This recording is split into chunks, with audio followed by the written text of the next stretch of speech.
This is Shannon Foster-Boline. And this is Caitlyn Blum. And we are Fostering Blooms. I'm excited about this. Me too. We have our first listener Q&A. Yay! Yay! I know. Something to celebrate. We're glad people are listening and you're interested in the babble that we have to feed you. No, it's good info. We have a follower, Lexi, who is looking to add a little bit of curb appeal and zhuzh to the front of her home. She's in Knoxville. We're doing our landscape recipes, what we'll be giving her today for Zone 7B. We have her question and we'll go ahead and play it now. Hey, Fostering Blooms. My name's Lexi.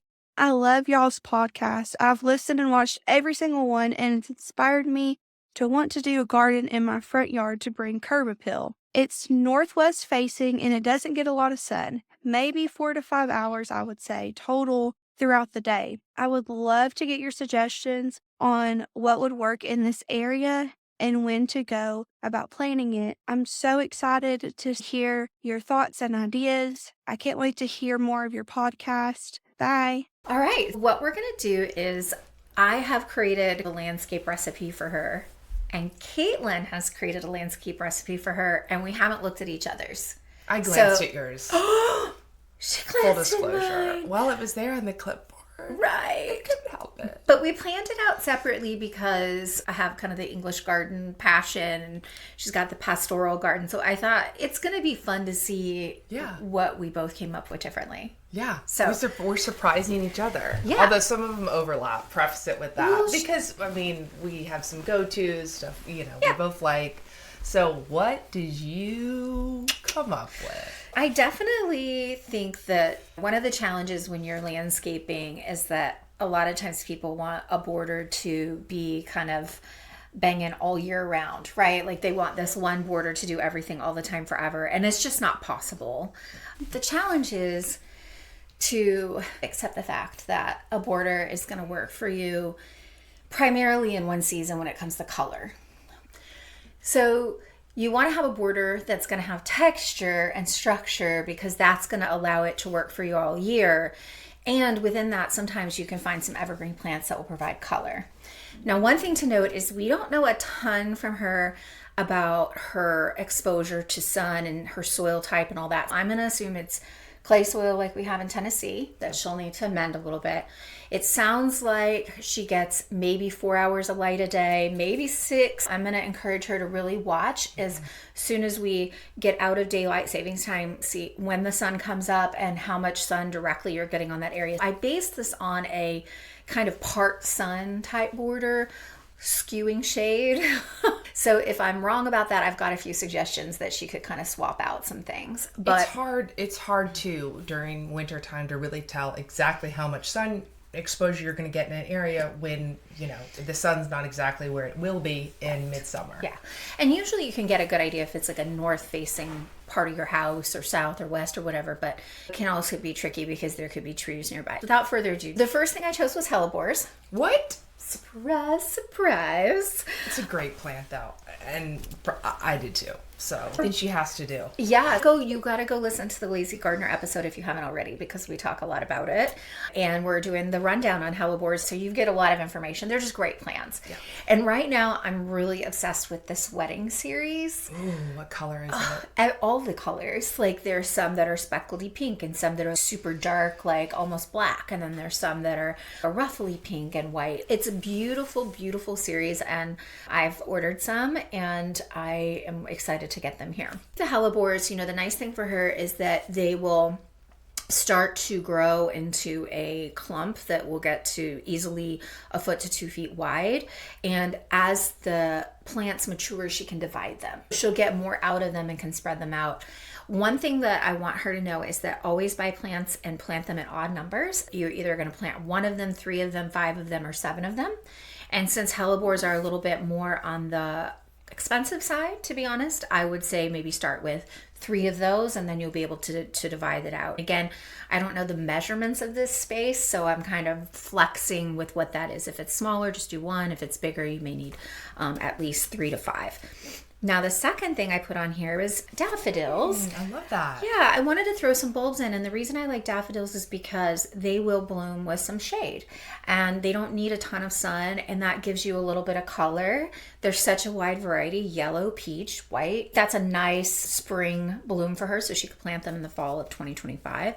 Then for her bigger structure, I've got some hydrangea macrophylla, which are basically your big leaf hydrangeas, and I know she wants some color in there. I'm a little biased because I planted some of these myself, but there is a summer bloom series, and it's called, one of the colors is Bloomstruck.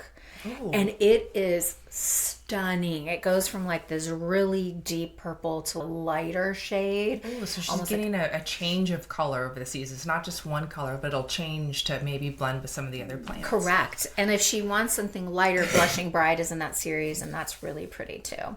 And that is more of a shade lover. If she finds out that it's sunnier, then it kind of seems maybe like I'm being a little basic here. But honestly, Little Lime is a great hydrangea. I have two. And I love it. I planted one recently. It's that really vibrant green. It will change color as well. They can handle the sun. They're very hardy. It's not going to outgrow the space. Both of these plants are kind of in the 3-foot range. So they're not going to get huge. So depending on, again, on the size, she could plant multiple. She could plant just one. Then I threw in some hostas. Yeah, when you think of shade areas, even partial shade, I mean, hostas are a great one. And, you know, it's nice to have plants that you know you can dig up and get more from them. Begging for your buck. Yeah, and they will get little flower stalks on them. I know that it's going to give her some leaf texture, so I chose 3. One is Blue Perfection. I liked the blue background of this. It's kind of a blue-gray to go with that Bloomstruck. Gets 24 by 54 inches. It's going to get big. So you only need like one of those, and it's going to be like boom. And then surround it with a water slide, which is a 15 by 30, and it's got a ruffly leaf, and the color is still going to blend in with the other, but give a little pop. And then a smaller one called Mouse Madness. There's a whole series of mouse hostas, and they're little teeny tiny. The little baby ones, they're the little leaves. Mm-hmm. Oh, those are cute. Those would be precious little, you know, diddles just in there. Sprinkles. Yeah. Diddles, sprinkles. And then some Solomon seal variegated. This is like a long arching dangly leaf, and it gets a little tiny white bellflower, and they're really good for cut flowers. So right now she's got hydrangeas for cut flowers, Solomon seal, which the leaf and the flower is gorgeous. And it does like shade and moisture. So if this spot is sunnier, it is not going to work. So don't do that if that's the case. But if it is truly shade, it should work for you. Then the celandine poppy, which this is like a woodland poppy. It gets a very ferny base on it that's maybe about 12 inches high, can get a little higher, and then it sends up these shoots in early spring of this bright yellow poppy. Oh, that would give her that pop of color she's looking for. Right, and it's in early spring. So you've got the daffodil with the celandine poppy, followed by the Solomon seal. As we get into summer, we would have the hydrangeas, and of course in the winter we've got the hellebores blooming. And then I want some foxglove in there. Yeah. Because you know. Man, you've packed this space in. Oh, yeah. No, we're packing it. Packing in. Blown. Oh, yeah. And I'm recommending either a white foxglove, because in the shade the white will pop, or a Sutton's apricot, which is like a peachy color, which will look beautiful with those dark purples. And that will start blooming for her in like late April and go for about a month. Then, of course, I should have probably started with this, but some evergreens. So either some Hicksue, or she could do a densiformis and kind of prune it into a ball or a tighter shape. I think boxwood does better for balls, so she could even have like a column of yew and maybe 3 boxwood balls. I think green velvet is beautiful for that, but any of the Korean boxwood will do really well. They tend to stay really healthy. I know there's a chance of blight, but I think it's worth it because you get the boxwood next to the hydrangeas and then that column with the long arches of the foxglove. I think it'd be a really pretty mix, and the foxglove and the yew will do fine if it's full sun.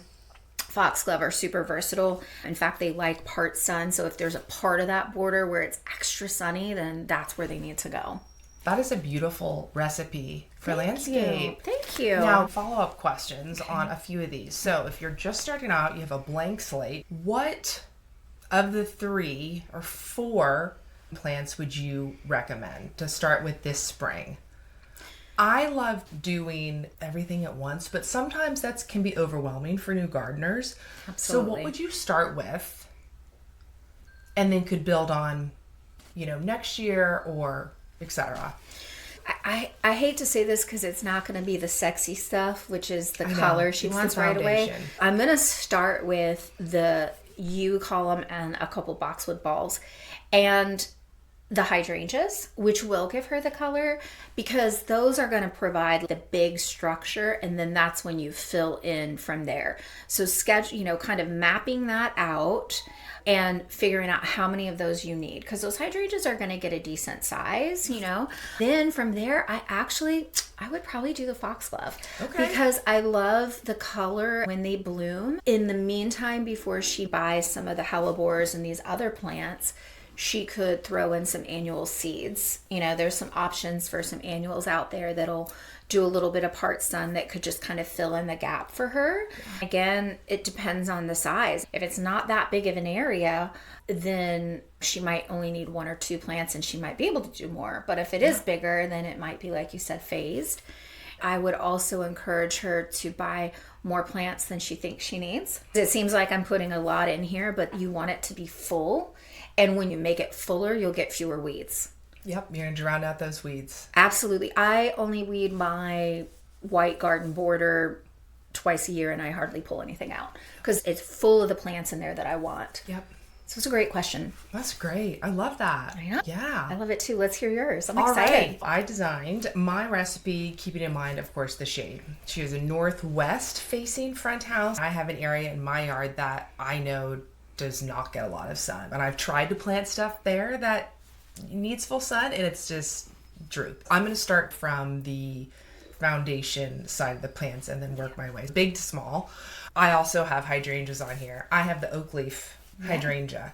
There are quite a few colors. I didn't write down my exact type like you did. You were so prepared. Oh, But oak leaf hydrangea does well in the shade, and I think too, if it seems like a little bit smaller areas, she can keep them trimmed back because they can get pretty big. The next thing that I have on here is a pencil holly. Nice. The Japanese pencil hollies. Oh yeah, and those are easy to find. They're easy to find. Mm-hmm. You can get them at Lowe's. I've gotten a few at Lowe's before, and I like how they add height. They add that column. Like so the it's yew. another way to do it. They're slower growing. They can be in sun or shade, but in the shade they grow a little bit slower. So it'll keep it from becoming 12 feet tall. But you could also trim it back. I thought being in the shade, that would be a good option to add some structure. I envision we're going to do 2 on one side and one on the other with our odd number. So hydrangeas, the sky pencil holly, I have hostas on there. They do great in the shade, and they have those big leaf structures, but they also do flower, which is cool. I didn't have specific hostas on there. I do like the blue colored hostas. I think too, sticking with the more solid, color leaves would look cool. Well, it depends on which oak leaf hydrangea she chooses, because if she gets one that has a white bloom, she could do like a white and lime with a little bit of that deep green. Yeah. The one thing that is important to remember is that you don't want to get too much different color all at one time, because it makes the space look small and choppy. So if you do like a white with different variegated green colors, and by variegated I mean like the lime or the dark green and then maybe a variegated leaf, it looks really elegant and calm. Yeah. So those white and greens together, like your Italian gardens do that a lot, like you love, will look so beautiful. Yeah, absolutely. So then I have on here hellebores. I mean, they're just great. They're so hardy. The hardy hellebore. Yes, with some hardy chardy. Yeah, and there's some hardy chardy. Those are some hardy girls. She could put chard in there. You could. And we didn't even think about, and I didn't even ask, whether they wanted a vegetable element in there. Because there are some beautiful edible plants that you can consider. Swiss chard is one of them. And the rainbow Swiss chard, on the side, on the border. I think it would do okay in the shade. It's so hardy that it probably would be okay. And depending on what she has, one herb that she could plant that's also really tough and loves the cold, now it'll die back and she'll have to plant it as an annual, but is chervil, which Yes. is kind of like a parsley. And the It's like a French parsley, parsley, but it looks like a fern. And we didn't even talk about ferns. You could do some ferns. Do ferns, I know. And Overwhelming ferns. her. And there's lots of options, though. There is. People think, I'm so limited in the shade. You're really not. There's a lot you can do. Yeah. And do it well, and it still looks beautiful. There's bleeding hearts. I love those. I thought that would look really pretty and kind of flowy and elegant. They have the beautiful long tapestry arch blooms that come off and hang. I thought that would be really pretty amongst the hostas, kind of draping over the hostas. I love that. So that's it's kind of a romantic. It is.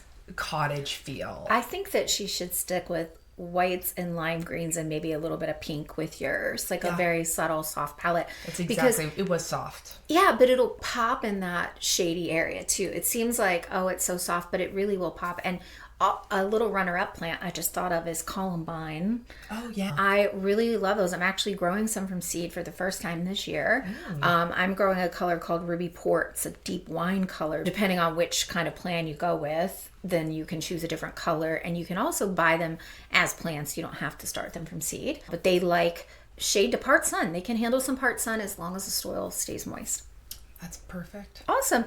Well, Lexi, we hope that this helps you, and we're really excited. Thank you so much for submitting our very first question. I feel like she should get an award as the first question badge. Absolutely. She does get it. We hope that this inspired you, and we're here for any follow-up questions because that was a lot of information. Absolutely. So if from this design and helping Lexi with this, we might have a follow-up podcast episode to talk about what ended up working in that space for her. I love that. All right, well, let's go get dirty. Let's go grow, baby.